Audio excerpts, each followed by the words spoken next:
folks, welcome back to Indaba Africa. This is Chris once again.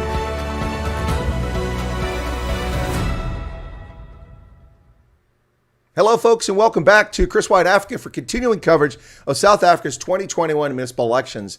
Listen, this is short notice broadcast. We tried to set this up, but it's campaign season, and candidates are out campaigning, party leaders are out campaigning. So we get folks as soon as we get them on. So my apologies if you didn't get a lot of notice about this. I'm sure a lot of people find out about it after the fact. But today, it's my special pleasure to welcome into the program my guest, who is the deputy mayor now of Nelson Mandela Bay. Check that out. That's pretty cool. We'll talk about that and that recent ascension to that role, and then what's going on in Nelson Mandela Bay. But none other than, make sure I get it right. I got it right before the broadcast. Luxolo Namette. Correct. I got it. You've got it, yeah. Well done. Well, thank you very much. Well, listen, it's a pleasure to have you on this morning. We always look forward to guests from the UDM coming on the program. It all goes back to the professional relationship between myself and General General Bantu Holomisa. Sorry to say IP. General Holomisa. He's, of course, a retired military officer, as am I, and so very professional, and really enjoy getting him on. It's nice to get you on today. You are, in fact, currently the deputy mayor of Nelson Mandela Bay. Is that correct? Yes, correct. And you went into that position, I think, this summer when someone moved out of that position. So you've been there since, well, summer for us. It was winter for you. Sorry. So it was in June. Correct. Yeah. So you are campaigning for this election. How is it going right now? Yeah, I must say that people are welcoming the UDM because in this region, people are fed up of the ANC because the ANC is running monopoly. And they are not taking people serious because they are not taking services to them.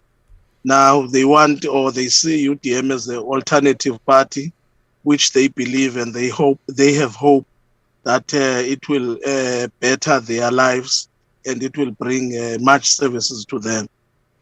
Well, listen, I've got to be honest with you here. Listen, Luxolo, I watched Cyril at the manifesto launch, and the ANC they're listening, they understand, they're revitalizing, they're revisiting, they're renewing, and they haven't always picked the best people, and they haven't ever prosecuted anybody for corruption. But hey, we're going to give them one more chance. Something tells me in Nelson Mandela Bay that one more chance is not coming tomorrow or Monday.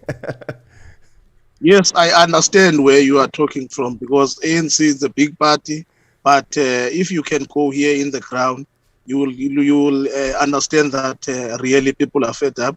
And come Monday, you will see the results yourself. And fortunately, you will invite me after Monday when the UDM has taken over the Nelson Mandela. Whoa, there's a bold prediction. Yes, that's a bold prediction there. But, well, let's see what happens on Monday. It would be very interesting. I did get the deputy president of the UDM on yesterday, and he did make a bold prediction. I wasn't really noticing or paying much attention to the UDM in eThekwini and in the Durban area, but he said the UDM is doing well there, and they're making a play for Durban. That's pretty exciting, as well as taking back control of a municipality in the former Transkei, which was once a UDM stronghold. So things may be looking up. As we talked about yesterday, honestly, the only way to go is up, especially given how inept the ANC's been. Of course, I was being sarcastic about Cyril. You know, he's promising things they'll never deliver. You know, it's funny with the ANC because the ANC, Julius Malema comes out and says the ANC has a sabotage scheme to prevent small parties from voting by killing the power with load shedding. And the ANC says, that's a blue lie. That's a blue lie. And then 12 hours later, the ANC attacks ESCOM, saying ESCOM is undermining its manifesto. They have no idea what they're doing. Is that playing? I mean, not only is the ineptitude of the ANC playing a role with poor service delivery, the fact that they're tone deaf to what the voters are saying, is their confusing campaign also having a role because they're promising things? They're acting like they're the opposition. Oh, just give us, we're going to fix this. 27 years, brother. Yeah, 27 years of promising and never they deliver. And also you will see that in the past 27, they have been looting state resources left, right, and center. And the recent scandal that they did, they said they are opening a stadium, but there was no stadium there. And their leaders are going in courts every day, in and out. So it's a mess. South Africa is a mess because of the ANC, and that is the honest truth that we cannot run away with. As you know, that our president has been consistent to say that these people are thieves. They are stealing our state resources. It's proven. Oh, absolutely. It's proven. Absolutely. Well, I was going to offer to you, though, listen, if a political party gets in office there, I too can build a stadium, but I won't charge 15 million rand for it in the Eastern Cape. I'll just charge, I'll charge you 1 million. I'll hire some boys to come out there and cut the grass. We'll put a little chalk on the side. We'll put a sign up, and it's a new stadium for 1 million instead of 15. My corruption is bargain basement. It's not the kind the ANC has. Yeah. That company that company also has tenders for like 6 other sports venues around the country. 41 million additional rand of contracts to the company that built that stadium in the Eastern Cape. Yeah. Well, I feel for the Eastern Cape and for the folks there, because it's an area that's been long neglected, both by the National Party under apartheid and certainly by the ANC. Look, we are appealing to the residents of the Eastern Cape to say, you guys know Wolomisa. Wolomisa is the son of Eastern Cape. So Wolomisa has been a corruption watchdog since I don't know. Why don't they give him a chance? Why don't they give UDM a chance? Because they know that UDM is the only party that is fighting for clean governance. And also we are saying that our councillors will be loyal to our residents, and also they will be accountable based on our trip. That's actually, I think, a key point in this. One of the main problems with the African National Congress, as you sort of alluded to earlier, is that they're really tone deaf. The only time you see their councillors is every 5 years when it's election time. They don't answer the phones. They don't respond to their residents. They don't respond to voters. And that's I think, the very strong message, if you're able to take that to it. So are you getting decent crowds? Is there enthusiasm for the UDM as you campaign? Yes, as I've said before, that people are very much having hope in the UDM, and they are coming out in numbers. As we speak today, we are here to welcome 100. We are here to welcome more than 100 members that are coming from the other party, which is wearing blue. So people are responding very positive. The other party that's wearing blue, what are they, the Smurfs? No, you don't have to answer that question. We know who they are. Is Papa Smurf out there on the campaign trail today? But seriously, you're actually in a coalition with that other party that you're referring to. I believe we're talking about the Democratic Alliance in Nelson Mandela Bay. Yes. Yes, correct. Yes. So it's been a strange history the last election cycle with Nelson Mandela Bay. We've seen where the DA won a plurality but not a majority and had to enter into coalition, and they did that with some partners. And the entire time that coalition was together, it was being attacked from the side, from behind, by the ANC, trying to undermine it. And we did see some improvement in the city with that coalition, but then the coalition fell apart, and the ANC took over for a bit, and from all indications, Nelson Mandela Bay went very much in the wrong direction while they ruled. Now they're back out of power, and I think the key thing here is, then I imagine that your party is also concerned about this, is wherever it is around the country, let's kick the ANC out and get some genuine governance in. Look, what we are saying as a UDM, we are saying that when we enter into a coalition, it is not about the UDM or any political party that we entered with. But we must have an understanding that we put the people or the residents of the city up front. That should be the main priority. Number 2, we are saying that, look, let us try by all means to depoliticize service delivery, because we are in this thing because of servicing our people. So if we can agree on those principles, and also we must understand that regardless of your numbers that you have in the council, but when you enter into a coalition, you must understand that there is no big brother. We're all equal, regardless of the numbers. So if we keep it there, I guarantee you your that coalition will work. Well, let me ask this question specifically about Nelson Mandela Bay, since you're there. What are the top issues? Obviously, service delivery must be near the top, but what are the top issues, and maybe even under service delivery, maybe it's rubbish, maybe it's water, maybe it's electricity, but what are the top concerns that your constituents and voters have been expressing to you, showing their anger? Wait, look, we're tired of this. What can you help us fix this? What are those big issues? Yes, the first issue was when we took over. There was no stability in the institution. What we did was to stabilize first the institution, and then we've managed to put systems in place. Number two, we've managed to, because there were no contractors because of the instability that was happening in supply chain.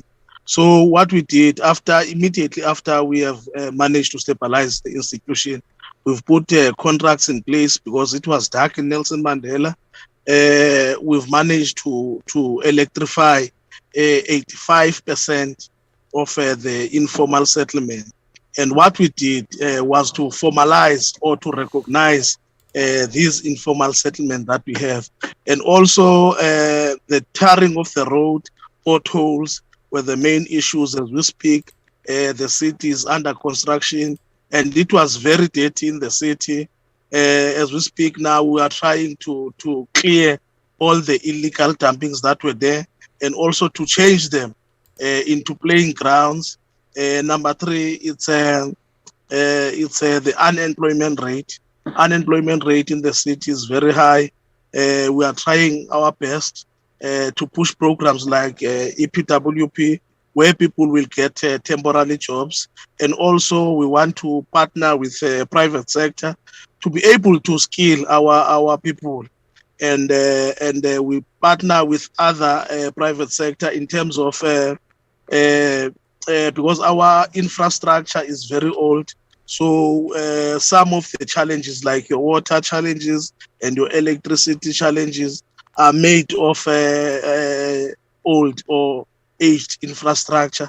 And also the cable theft and the vandalism is the main issue that my department, that is led by the UDM electricity, wants to fight it. But yeah, we are busy working on those challenges. Well, the last one you mentioned there is interesting because you don't hear many politicians talk about it the world over, and certainly not in South Africa. But then we did hear Cyril Ramaphosa mention this yesterday, in which he said the reason why people in KZN don't have power is because of cable theft. And there's truth to that. But the other reason is because the ANC hasn't put money into maintaining and upgrading its coal-fired power stations for the last 30 years. And now they want to blame theft, which is part of the problem. But you got to build new transmission lines and so on. So is cable theft, is that a rampant problem you have dealing with there in Nelson Mandela Bay? Yes, cable theft, as you have mentioned yourself as well, our infrastructure is very old, and we have noticed that there was no budget that was put aside to maintain or to rebuild our infrastructure. As we speak, we are in a process to engage other stakeholders like your KUHA, to say, we remember we have a problem of shortage of water, to say, let us check other avenues like your desalination plant, rather than focusing on this age infrastructure.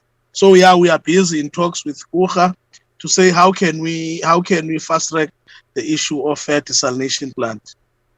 Well, in fact, that's an issue that most of the world is completely unaware of. A few years ago, the climate zealots freaked out and said that climate change was causing Cape Town to reach day zero, when that may have had an impact on it. But the reality is the poor management of the water resources there, leaky pipes, the tragedy that comes with open taps, and just, poor water usage, not having a brown water reuse. When you take water, instead of treating it, just use it to do lawns and such. All of those things contributed. But now Cape Town, the reservoirs are full. They're at 100%, a couple are over 100%. But in the Eastern Cape, Nelson Mandela Bay, your reservoirs, last time I checked a couple of months ago, were like 3%, a few of them. It must be quite a challenge here. Have you gotten any rains recently to fill them a little bit better, or are they still really low? Yeah, they are still very low as at the moment. But what we are doing now is to encourage our residents as well to say, look, let's save water as much as we can, so that we don't find ourselves in day zero. Well, listen, there's a couple nice comments coming to compliment to you, saying that you're more visible in the community, making a difference despite all the challenges, especially the cable theft. That must be somebody from Nelson Mandela Bay who recognizes that. And another one says, "Oy vey, at least this guy's being honest." I think I think that's a nice change of pace. People just appreciate the honesty. They really do. So as far as yourself, how did you get into politics? I mean, now here you are, the deputy mayor of Nelson Mandela Bay. How did that come about? I mean, did you think of politics as a kid? Did somebody come up to you and say, "Hey, listen, you got to make a difference," or did you go, "I'm tired of this. I'm getting involved"? How did you get in politics? Well, I was a recruit since I was at school, and I was vocal to say students should be recognized and in many forms. So yeah, since my high school, I was in politics. So in those days, was it just politics in general, or did you already start to gravitate to a party like the ANC or the UDM or something like that? No. Immediately when I went out of school or high school, I met the UDM. I think it was 2002, 2003. That's when I joined the UDM. So when you did that, I mean, was there a reason? Is there something that resonated with you? I mean, listen, for those who've never met General Pedro Holomisa. There was a reason because Olomisa, you will remember that he was, in fact, even now, he's inspiring a lot of people, the way he talks the truth and the way he's advocating to say, let us fight corruption together. And, he was the first person to say, no. Here we are being misled. There is corruption and we must stop this. So, yeah, based on that, I said to myself, let me join this guy. And there you go. And so you ran for ward councilor and wound up on the city council there. What's that like? I mean, we've seen some really strange things in Nelson Mandela Bay. I mean, Andile Lungisa beating someone over the head with a jug. I mean, that's got to be. Were you there, or were you in the office when that happened? Well, I was not a councillor at that time, but I was a UTM activist. I was inside that council chamber when that incident happened. So, what can you say? Exactly. What can you say? But listen, the ANC is they've got a lot of people that serve in their government that are accused of not just corruption, but murder and rape. There's charges. We've just seen the former agriculture minister for your province. Oops, someone coming there.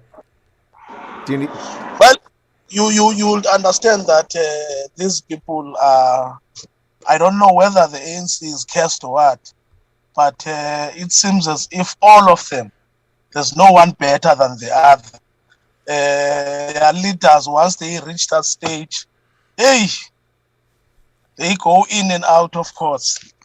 They've failed. They've failed the liberation struggle, in my view. They've betrayed it. They have done what so many other liberation movements have done. They've failed to become a viable political party. I mean, I'll give them credit early on. There were a lot of good progress, a lot of good signs, but it didn't take too many years before this to become, it's our turn to eat. Now we control. We're going to enrich our cadres and our patronage network. I like the word you are using. It's our turn to eat. Well, it's all about eating to them. That's right. Well, I can't take credit for it, Luxolo, because that's actually a book written by a journalist about corruption in Kenya. The title is "It's Our Turn to Eat," and it's become a very famous line. I use it all the time. It's an example of when a party gets in power, either a liberation movement or an opposition party that's been in the wilderness for so long, and they go, okay, well, we've been sitting on the outside. Now we get to sit at the trough like the pigs and eat all the grain. You can sit outside and watch. And that's really how the ANC's behaved since the end of Thabo Mbeki's time in office. It's really been disgraceful. And people said when Cyril Ramaphosa comes, it's going to be better. It's worse. It's worse now. It's worse, yeah. Extreme worse, yeah. So Nelson Mandela Bay, of course, is known for some of its heavy industry, automobile manufacturing and parts and such. But beyond that, what are some of the things that people might want to know about Nelson Mandela Bay? You know, Ronaldo Gos, who's also on the council there with you, he's constantly going on about how beautiful it is and trying to convince us to come there to the beaches. But I see a lot of rocks on the beach. I don't know if I want to go swimming on rocks, but Look, there is a project that is on a pipeline that we want to build a world-class waterfront in Nelson Mandela Bay. And also, we are saying that as UDM that, let's revitalize our local economy to say the local business people, let's grow them, let's groom them, so that when you guys come from outside, you will be able to interact with them, and maybe you can invest as well in their businesses. Well, you know, I've got to ask you this question. I haven't really addressed this question with other candidates, so I don't mean to put you on the spot, and that's not the intent. But you do live in an area which I find very fascinating. You've got Xhosa there, you've got the colored community there, you've got Afrikaans speaking, white Afrikaans speaking community, and when the DA was in power and they would have rallies, I would see the ANC constantly racialize everything and talk about the party of the whites, party of the whites. But I would look at the rallies and I look around and everybody's either black or colored. I mean, there was almost no whites supporting them there. Now, we can't paper over this. There are racial differences. There are bigots. There are racists everywhere. You're going to find them here on that side. Fortunately, it's not a lot of people. But what is it like? Are there racial tensions? Is that an issue, even an issue? Because you would think that it's the most important issue based on the way the ANC reacts to everything. Yeah. I won't lie to you. There are a few guys who are racist, but to us as UDM, we are a political party for whom, whether you are pink or yellow, we are welcome you. We are saying that this is your political home, away from home. So everyone is welcome to join us. We want to create one South Africa for all South Africans. Well, that's awesome. That sounds very familiar. I think the theme of the Rainbow Nation 27 years ago, which seems to have fallen on rocky shores of late, but that's really good to hear. So your party, are you able to get more traction elsewhere? It sounds like the party's focused on the Eastern Cape, Nelson Mandela Bay, and also in KZN. That's the focus for these elections. Do you think that beyond these elections, say 2024, that you guys will get much more traction on the national level? Yes, we want to expand beyond Eastern Cape and KZN. We are having a strong hope that come 2024, UDM will be having representative across the country in all 9 provinces. I'm guessing people are they waiting for you to get out and get involved? Is that what's going on? Yes, that's true. Okay. Well, we won't keep you a whole lot longer. Let's keep you about 7 more minutes or so. Is that all right?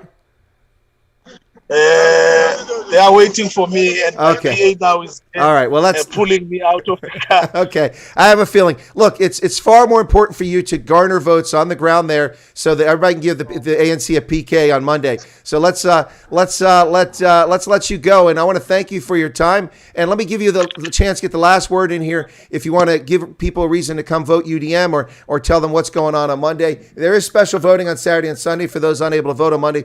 But if you could just give you a chance to get the last word in here, and then we'll let you go. And I want to thank you for your time. Thank you very much. We are saying to all the residents of the Eastern Cape, more especially the ones that are from Nelson Mandela, to go out in numbers and vote for the UDM, because UDM is the only political staple party in South Africa. And it is the only party that is having the interest of the residents in their heart. And also our motto or our slogan is to say, let us put community first before the UDM. So whatever we do, we put the residents first before anything. So yeah, Monday, go all out and vote UDM. Thank you very much. That's awesome. Thank you so much for that. I love that sentiment. People first, not party. That's brilliant. Best of luck. Go get those votes, and we'll see how it goes. And let me know if you can come back on the weekend, and we'll get you on, okay? Cheers. All right. Cheers. All right, folks. There you go. Wow, let me put him in the waiting room. And there you have it. Wow, that was fascinating. We literally got the candidate on the campaign trail. I mean, that's real. That's journalistic. That's on the spot on the campaign trail. Normally I do these for an hour, but obviously he's got a lot going on, and we need to let him get back to campaigning. So, folks, thanks for tuning in. I hope that you enjoyed this brief interview with Luxolo Namette, who is the deputy mayor of Nelson Mandela Bay, telling it like it is, speaking straight from the heart, being honest with the voters, and that's really much something we appreciate that you don't see very often from politicians. He, of course, is from the United Democratic Movement, party founded by a Major General retired Bantu Holomisa, who's been a guest on my program a couple of times. We had the deputy president on yesterday, Kwankwa, and he'll be back on this weekend. So there you go, folks. Nelson Mandela Bay, a live dedication. Good for him. Best outlook, keep it going. You guys say very nice things. That's awesome. Yes, load shedding throughout the weekend. Folks, I have a schedule, and I'll be posting it as we do it for my 6-hour live stream on Saturday and on Sunday. But we can expect there'll be load shedding, so I expect some of the guests that'll come on my program who are candidates, party leaders, along with co-hosts, guest co-hosts, may not make it or may come or go or come at a different time. So please don't get angry with me if the schedule doesn't go quite the way it's planned for. I put a lot of time, a lot of effort into this activity to get you coverage of events this weekend, and we'll make the most of it. I can't control ASCOM, neither can ANC apparently, but there you have it. The Deputy Mayor of Nelson Mandela Bay, a pleasure to have him on, and it was excellent conversation with him. My apologies for the recording button starting right there in the middle of the first few minutes of the interview. You probably heard that recording in progress. Apologize for that, but the button somehow didn't start, so I had to go back and restart it. Anyway, because you never know when PooTube is going to cancel your channel, so you got to back up all your interviews. Thank you very much, folks. I appreciate you tuning in. It's a pleasure to have you join us today. I'll be back on a little bit later. I've got my final day of consulting here for the Army War College, which is today, and then I will be teaching next week. But I'll get back to a more normal schedule starting next week. I do have Monday through Thursday teaching for distance teaching. I'll be doing it from my studio, so I can go right from teaching to my broadcast. So you'll get my normal Indaba African News of the Day program Monday,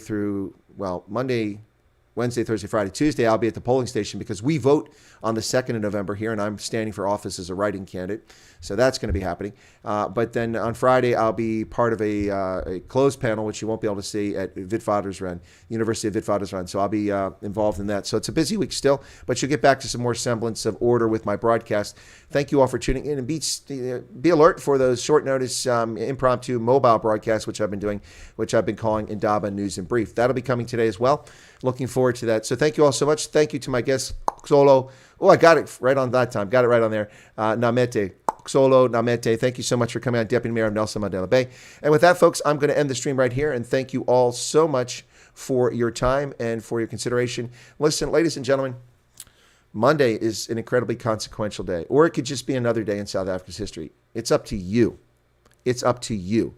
I can't change the narrative.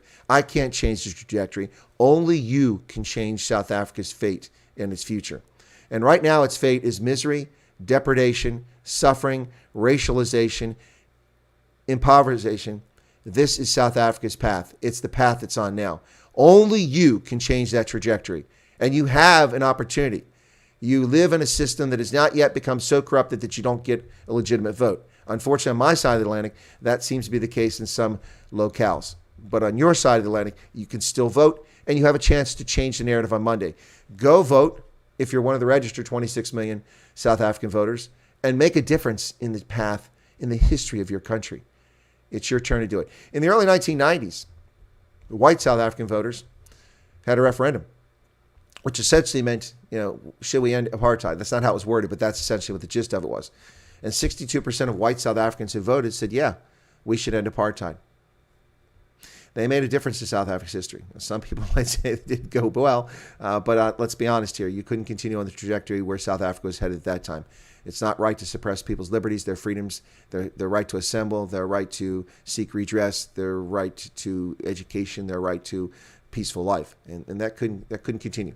But the point is here is that people made a difference in 1990, in the early 1990s when they voted on that referendum. And here's your chance to change the path. The ANC has proven that it's not worthy of anyone's vote.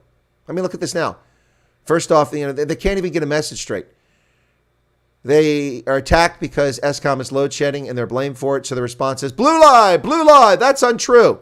The response, Jewish blame, only for 13 hours later to come out and say, aha, No, ESCOM is working against our manifesto. They're actively undermining us. It's sabotage.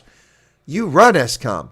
If you have for 27 years, it belongs to you. You're the idiots that put corrupt people on the board. You're the idiots that allowed the corporation to not invest in maintaining and upgrading its equipment. You're the idiots that have not forced municipalities to pay their bills, which has put ESCOM in arrears. You're the idiots that are responsible for that. Don't blame sabotage within ESCOM. The sabotage has been from the ANC. And then Cyril Ramaphosa comes out hours later with yet another message from the ANC. Blue lie. ESCOM sabotage against the ANC's manifesto. And then Cyril Ramaphosa says, no, it's you. You've been stealing the cables. That's why you don't have power. Quit stealing the cables and then you'll have electricity. Well, very few people are actually stealing those cables. So don't tell that to the voters. Tell that to the criminals. Anyway, but they just don't do that. They don't do that. They treat you like a mushroom. They put you in a dark cave and feed you manure. And that's what they think you are, mushrooms. Whether you're black, white, or brown in South Africa, the ANC doesn't care about you. And if you think they do, you're delusional. The evidence is overwhelming. It's not just incompetence. It's not just ineptitude. It's not just greed and corruption. It's malicious. They don't care about South Africans. They care about cadres and their patronage machine. That's it. On Monday, you must. It's your civic duty. It's your moral obligation. It is your responsibility as a law-abiding South African, black, white, and brown, to go to the polls and send the ANC a very clear message by unseating them from every single municipality in South Africa. I know that's a pipe dream. Never going to happen. In fact, the only two opposition parties to control metros and municipalities beyond the ANC are the DA with 24 and the IFP with, I think, 7 or 11 right now. That's it. No one else controls any other municipalities. But change that narrative. Let's get that changing. Let's get the ANC nervous and make them actually start to fulfill the promises that Cyril Ramaphosa made with a ludicrous campaign promise on his manifesto launch in Church Square in Pretoria just a few weeks ago, when he said that we have revitalized, we've renewed, we haven't always done the right thing, we haven't always picked the right people, but we've got the message. They haven't gotten the message, and their actions since then prove it. They've appointed Zuma acolytes accused of corruption, charged with corruption, to the panel that will select their mayors. They haven't gotten it. They haven't revitalized. They simply have lied to you. Do not be hoodwinked. Do not be fooled. The ANC is a corrupt, venal disgrace to the liberation struggle. And there you have it, folks. Thanks a lot. Thanks for tuning in. We'll catch you here next time. Take care of yourselves and have a lovely day. And be sure to stay tuned to my channel for more coverage this weekend. 6 hours on Saturday, 6 hours on Sunday. Live coverage of the 2021 elections with guest and special co-hosts joining me. Thanks a lot, folks. Take care of yourselves. And I'll be on a little bit later today, a couple of times, with some live streams from my mobile device. So we'll catch you then. Cheers, everybody. Be safe out there.